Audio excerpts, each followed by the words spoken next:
Okay, hello again. Um, this is part two on prayer, and people don't realize how prayer is so powerful. It happens through the spiritual realm, and it quite often ends up happening in the physical realm because you have prayed for whatever it is. Now, a lot of people will go to churches and they'll actually pray in groups, and it is been proven that the success rate of whatever you're praying over actually happens at a, a better, more often. So, has a better chance of actually getting it.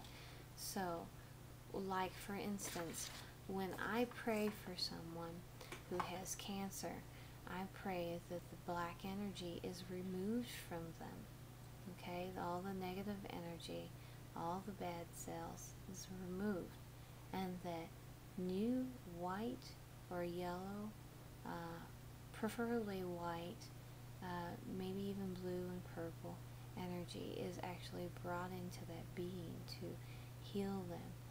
And the black energy is actually placed in a bottle. I imagine a bottle, and the energy being kind of scooped up into this bottle, and a cork placed on top. And then I imagine it's being sent up to heaven.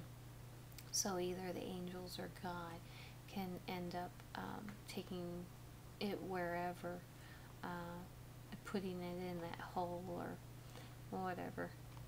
But anyhow, also, sometimes I am compelled to pray, and I don't know what I'm praying for, but all of a sudden I'm just down on my knees and I'm praying. And every now and then I will think up a situation in which why I would need to pray. Now, I've had dreams where, like for instance, I will pray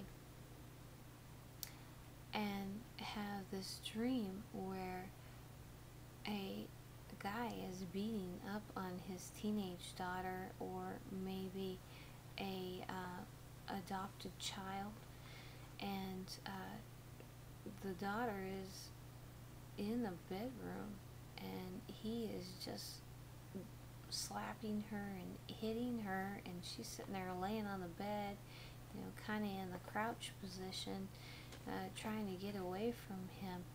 And I will actually pray for both of them, not just the one. I will pray for both of them. I will first pray for um, the girl, and hope that she will be able to get out of this situation, or that something will happen to where it won't happen again. I pray for her. I pray that her suffering would be shortened.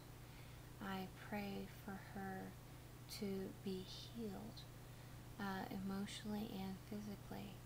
And then I go to the man and I go, I pray for you because I want you to stop, and there is no reason why you should be hitting this girl. Okay? I also say that his emotions are very high and he's very angry, so I also pray that he will be calmed down and that he will feel love and serenity, so that way he will be less apt to do it again because he is feeling so good. So I will actually pray for both of them. And then lately I have been praying for peace. It's so very important right now. And we have reached the intelligence level, I believe, where violence should no longer be necessary, and that there are other alternatives. So those to those people in Israel, the Palestinians and the Israelis, please quit fighting. Um, your all's religions are actually based upon many of the same teachings and even have the same descendants in your books. So please don't fight. So I pray for God to bring peace upon our world, and I share love and exchange love with all with all who are in need. So we need to end all this fighting. There is absolutely no reason why we should be fighting over ideas. I mean, ideas are very important, and it is proven that prayer is so important.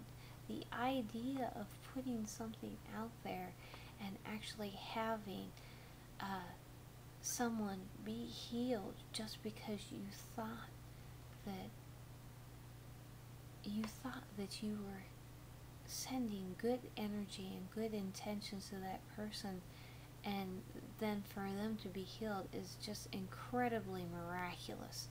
So the power of healing is very important, and I do encourage you to get a bunch of your friends and family members together and just pray for peace and pray for the end of suffering. Actually, don't even pray for the end of suffering. Pray for serenity. Pray for hope. Pray for love. Pray for kindness. Pray for caring, happiness, healthy, and wealthy in mind, body, and spirit. You can do that because the Tibetans, which I was even doing it before I even found out that the Tibetans do this. So they pray for happy and healthy, and I believe it is also safe. So happy, healthy, safe, and